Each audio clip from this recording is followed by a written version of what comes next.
Hey, sticker teacher.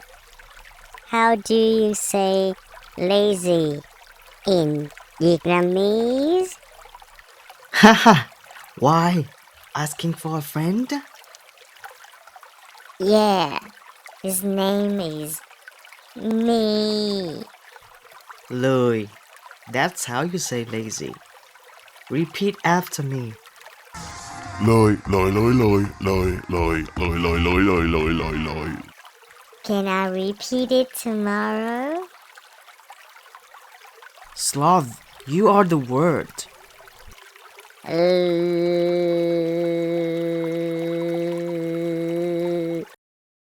In a world full of hustle, one student dares to nap.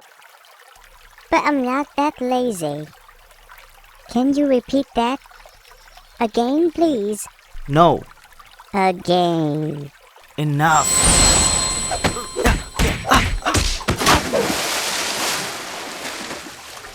Don't be lazy like a sloth.